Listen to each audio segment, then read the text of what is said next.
Eu queimo e solto fogo, e arremesso dardos dos meus olhos. Eu estouro e rujo, mesmo que você não tenha puxado a minha cauda. Minhas arestas são afiadas e eu corto fundo. Minha energia é forte e fogosa, e meu desagrado tem de ser manifestado. Embora algumas vezes eu seja gentil, posso ser muito emotiva. Uma vez provocada, sou difícil de descartar. Sou sempre adequada, sempre necessária. Não tente livrar-se de mim. Preciso ser reconhecida e ouvida. Eu sou a raiva. E assim nós damos as boas-vindas a Sekhmet, a deusa com cabeça de leoa, nossa convidada do Café com as Deusas de hoje. E eu te convido a pegar o teu chá, o teu café, a tua água e vir para nossa roda conversar com essa deusa que traz uma energia de fogo, uma energia intensa, potente, super forte e que tem tanto para nos ensinar. Como vocês já sabem, mas não custa repetir, aqui a gente sempre vê um pouquinho, uma pitadinha das deusas. A gente experimenta um pouquinho de cada uma delas através dos mitos, das histórias e dos símbolos, né? E daquilo que principalmente elas estão nos ensinando, pelo menos as deusas que estão aqui no oráculo, a partir do atributo que elas trazem aqui. E Sekhmet, essa docinha, ela traz o ódio e a raiva, apenas. Um assunto bem espinhento pra gente conversar hoje, mas super necessário. Então, vou começar pelo começo, pelo mito. Como vocês sabem, a gente na mitologia egípcia, esses mitos foram sendo criadas várias versões. Hoje eu trouxe uma versão do mito de Sekhmet, sobre como essa deusa teria surgido. Existem outras, mas eu achei uma interessante aqui pro viés que a gente vai trazer hoje. Então é com essa versão que a gente vai. Ela também acho que é uma das versões mais conhecidas. O mito dessa deusa começa com Ra. Ra era o deus supremo egípcio, é o deus criador, é o primeiro deus. Então conta a mitologia egípcia que Ra surgiu primeiro, antes de tudo, e que ele criou tudo. Então ele criou todas as outras divindades, colocou ordem, né, criou toda a ordem divina e também criou tudo aquilo que é vivo, todas as formas de vida. Então o mundo como a gente conhece teria sido criado por Ra, esse deus que era conhecido como o próprio Sol. E Ra estava lá reinando sobre tudo, né? O rei supremo, o Deus supremo, estava reinando sobre tudo ia muito bem, até que Ra começou a envelhecer. E a humanidade começou a questionar, né? A autoridade de Ra, será que ele ainda tinha energia, força, potência, poderes para reinar sobre tudo e sobre todos, né? E aí Ra começou a ser questionado, complôs começaram a surgir e um belo dia ele cansou dessa palhaçada da humanidade, questionando a autoridade dele e ele pensou, vou me vingar desse povo, cansei disso, não quero saber e vou tramar um ato de vingança, vou punir aqueles que estão conspirando contra mim. E aí como é que ele tramou essa vingança? Ra tirou o seu próprio olho esquerdo, querido, né? Foi lá, arrancou o seu próprio olho esquerdo. E através desse olho, ele invocou Hathor. Hathor é a deusa do prazer, da beleza, é uma deusa muito antiga também, né? E é uma deusa muito poderosa. Também ligada à energia solar. E aí ele invocou Hathor e disse, vou te mandar para a Terra para que tu destrua esses homens que estão conspirando contra mim. Quero que tu faça a minha vingança.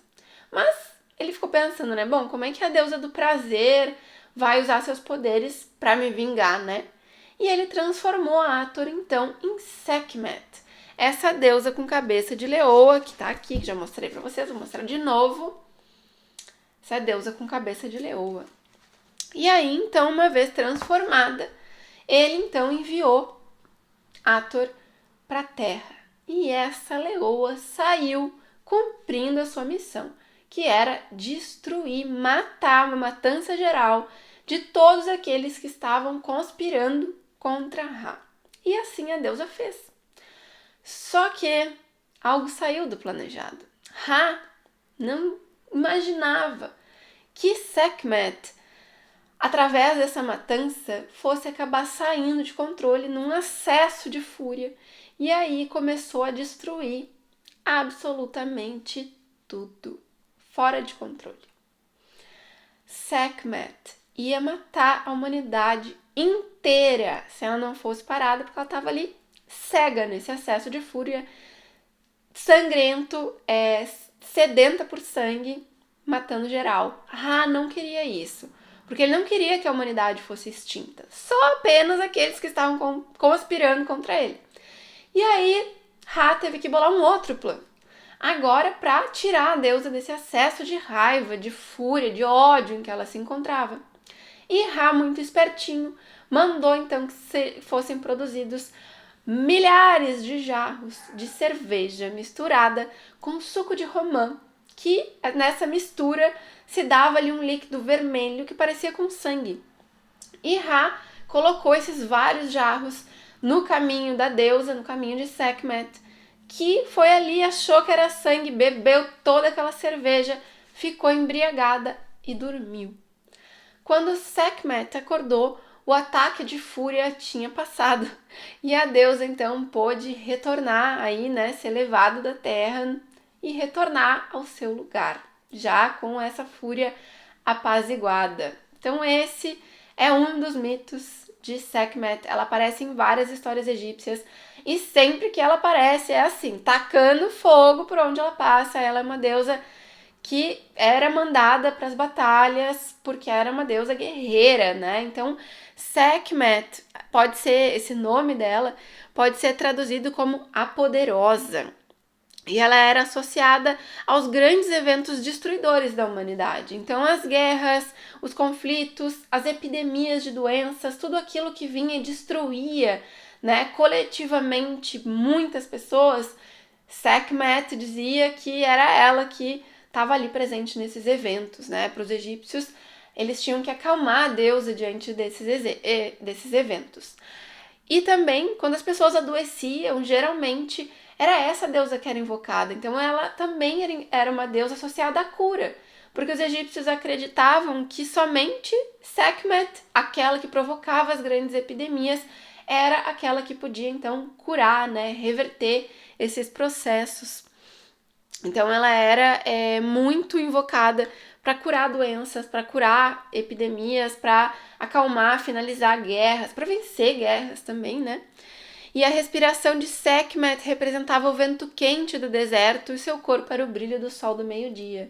Então Sekhmet, ela é associada a esse período de maior incidência solar, desculpe a minha voz, de maior incidência solar, de maior calor, né? Esse sol escaldante, esse vento quente, Sekhmet, né? Se a gente for ver a carta dela aqui, as imagens dela, as imagens que tem cor, vem sempre com muito vermelho, né? Com muito laranja, amarelo, essa coisa imponente, né? Da energia solar.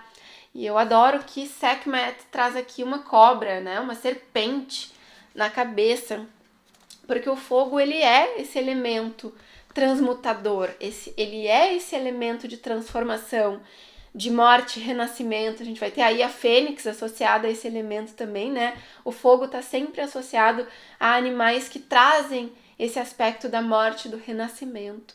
Então, Sekhmet, essa deusa que causa geral por onde passa. E ela vem nos ensinar justamente sobre raiva, sobre ódio.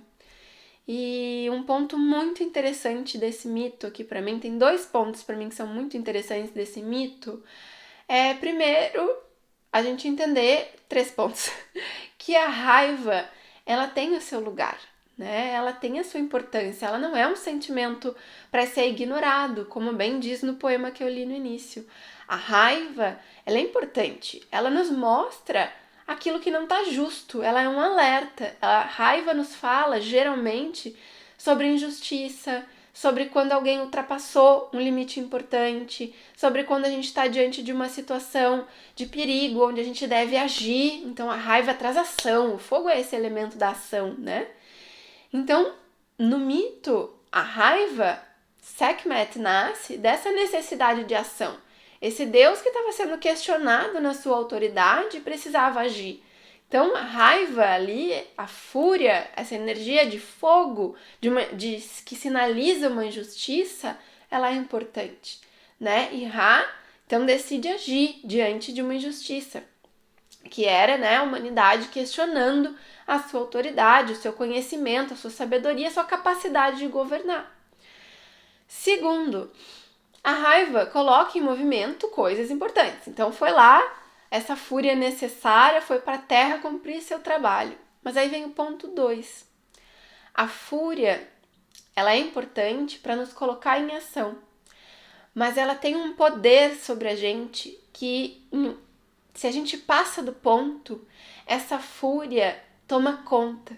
E aí a gente perde a consciência, que foi o que aconteceu com Sekhmet. Ela passou do ponto, né? Ela ficou inebriada por essa fúria. Ela ficou identificada com essa fúria e foi tomada por essa energia e ia terminar com toda a humanidade, que era algo que não era necessário, né? Que ia ser um erro.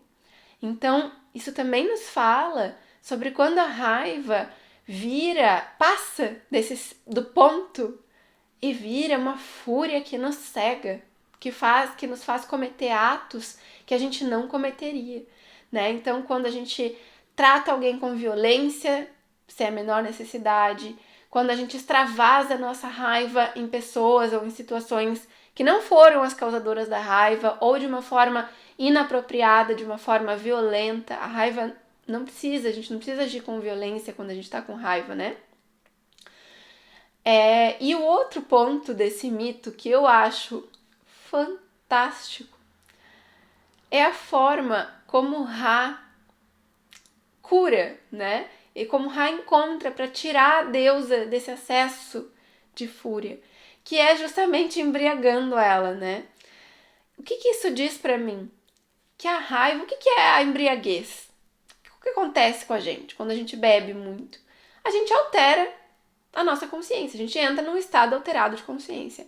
Assim como quando a gente consome psicotrópicos, quando a gente faz meditações que nos levam a estados alterados de consciência, né? O álcool também tem esse poder de nos colocar num estado alterado de consciência, assim como a raiva, né? Então, essa parte do mito nos fala justamente, nos ajuda a lidar com esses estados alterados de consciência, trazendo um como remédio para o outro. E aí eu não tô dizendo que a gente tem que beber quando a gente sente raiva, né? Lembrando, isso aqui é um mito, são símbolos. Se a raiva, ela é um estado de consciência, como é que eu faço para me tirar desse estado de fúria? Eu vou nutrir novos estados de consciência dentro de mim, que me tirem desse estado de fúria cega e me tragam para dentro do meu eixo. Aqui no mito, né, foi a cerveja, mas é só um símbolo, né? Mas pra gente, o que nos ajuda a entrar num outro estado de consciência? A sair desse estado de fúria cega e entrar num estado de consciência onde a gente possa acessar uma ação mais apropriada para nossa raiva, para aquilo que a gente está sentindo. Uma ação mais consciente. Que a gente não saia destruindo tudo, queimando tudo, né? E machucando a nós e machucando as pessoas que convivem com a gente. Então esse mito, ele nos traz todo o caminho da raiva. Eu acho lindo, né?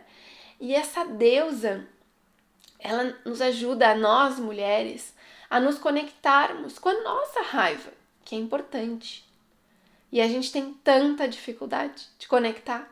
Porque a gente ouve tanto que sentir raiva é feio, que falar quando os nossos limites é feio, é ser mal educada, que a gente tem que ser boazinha, sempre dizer sim, né? A gente não aprende a identificar muitas vezes situações abusivas, situações injustas com a gente, situações de violência, porque a gente não aprende a lidar com a nossa raiva. A gente aprende, primeiro, que não deve sentir, que sentir raiva é um pecado, né? E que quando a gente sente, a gente tem que esconder, a gente tem que negar, a gente tem que jogar para debaixo do tapete. E o que isso faz com a gente? Vai guardando, vai guardando. E essa raiva vai virando amargor, vai virando rigidez, vai virando ódio. Raiva não tratada vira ódio. E ódio são camadas que a gente vai colocando no nosso coração. E essas camadas vão impedindo o acesso à nossa sabedoria, à nossa verdade, à nossa intuição, né? Então, cada vez vai ficando mais difícil que a gente encontre soluções apropriadas para o nosso sentir. Fica cada vez mais difícil que a gente utilize a nossa raiva como um motor energético, como esse start para a ação. E a raiva é um sentimento apropriado. A raiva faz parte da experiência humana. E a gente precisa aprender a utilizar ela de uma forma que seja condizente com a situação, que seja condizente com os nossos valores, que seja condizente com as transformações que a gente precisa fazer. A raiva é aquele sentimento que nos faz atuar diante de uma injustiça, seja uma injustiça que ocorre com a gente, seja uma injustiça que ocorre com o meu próximo, né? A raiva me mostra o que não está certo. A raiva me mostra quando eu mesma extrapolei algum limite comigo, né? Quando o outro talvez tenha passado algum limite importante para mim. Então, a raiva, a gente precisa olhar para ela com muito amor, com muita consciência, com muita clareza. E convidar ela para tomar um chá, para tomar um café, igual o que a gente faz com as deusas, convidando cada uma delas para tomar um café, né? A ideia é que a gente possa cada vez mais convidar a nossa raiva, a nossa Sekhmet interna, para sentar, para tomar um café, para conversar. Oi, raiva, o que tu tá me mostrando? O que tu tá querendo me dizer? Qual é a forma apropriada para que eu te expresse? Qual é a forma apropriada para que eu te utilize como motor? Para que eu te utilize para movimentar o que eu quero movimentar na minha vida. Oi, raiva, o que tu tá me sinalizando que já não serve mais para mim? Qual é o limite que tu me mostra aqui? Né? Então, que a gente possa fazer as pazes com essa raiva. Que a gente possa lidar com ela, com cada camadinha dessas raivas, às vezes antigas, que a gente nem se deu conta que estavam ali, para que a gente não se torne a mulher braba. A Clarissa fala muito sobre isso, a mulher braba, e a gente ouve tanto isso, né? Mulher é braba. Será que a gente é braba? Ou será que a gente só não aprendeu a lidar com a nossa raiva? A mulher braba, né? Pensem nesse arquétipo, dura, seca, controladora. É isso que a gente quer ser? Não. Não é porque a gente sente raiva que a gente tem que ser braba. E falo de cadeira, porque já me identifiquei muito com esse papel de mulher braba. Que bem que isso faz? Nenhum, né? Isso nos seca por dentro. Isso torna a nossa vida amarga. Essa brabeza toda, essa carapaça, essa armadura de braba, esconde um monte de raiva que não foi tratada.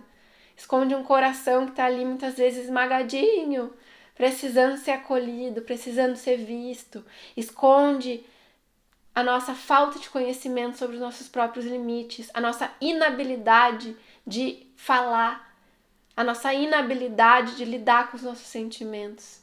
Então essa deusa poderosíssima, e quando ela sai nas mandalas, a galera chega a se arrepiar, todo mundo tem medo dela quando ela sai nas leituras. Mas eu digo que essa deusa é uma das mais incríveis. Para nós, como mulheres no século XXI, para que a gente aprenda. A gente tem muita dificuldade de expressar nossa raiva de forma apropriada, a gente não aprendeu. Mas é um dos aprendizados mais importantes para que a gente possa fluir na vida de uma forma mais entregue, de uma forma mais flexível, para que a gente possa sustentar o nosso lugar e não permitir violências conosco, mas para que também a gente não seja violento com os outros, para que a gente saiba sim identificar e sustentar o nosso lugar, os nossos limites, mas de uma forma apropriada, honrando o nosso coração e honrando o coração do outro, honrando a divindade em nós, a nossa autoridade como Ra, né? Honrando a nossa própria autoridade, mas não ferindo, né? Não em ataque cego de fúria que vão ali tirar completamente a nossa energia, a nossa vitalidade, né? Só quem já teve um ataque de fúria sabe, depois parece que a gente foi atropelado por um caminhão. Então, é isso que essa deusa maravilhosa nos ensina, é esse convite que Sekhmet nos traz, é esse convite que eu te faço hoje. Me conta aqui embaixo, tu sente raiva? Se tu sente, eu tô abrindo, pode ser que tu não sinta aí, né? Pode ser que já esteja iluminada, fada sensata, que eu duvido, está na Terra sente raiva. Se tu sente, como é que tu lida com ela? É fácil, é difícil? Alguém te ensinou? Será que tu ainda tá muito identificada com a boazinha, fofinha, educadinha, que não pode sentir raiva e aí não sabe o que fazer com isso? E aí quando o copo transborda é o ataque de fúria, a própria Sekhmet destruindo a humanidade numa cegueira furiosa? Me conta aqui embaixo que eu vou adorar saber. Se tu quer conhecer mais sobre as deusas, saber como esses arquétipos estão atuando na tua vida neste momento, fala comigo. Vem fazer a tua mandala pessoal caminhando com as deusas, ou então descobrir qual é a deusa que está regendo o teu mês. Um beijo, eu te espero no nosso próximo vídeo do Café com as Deusas na semana que vem. Tchau!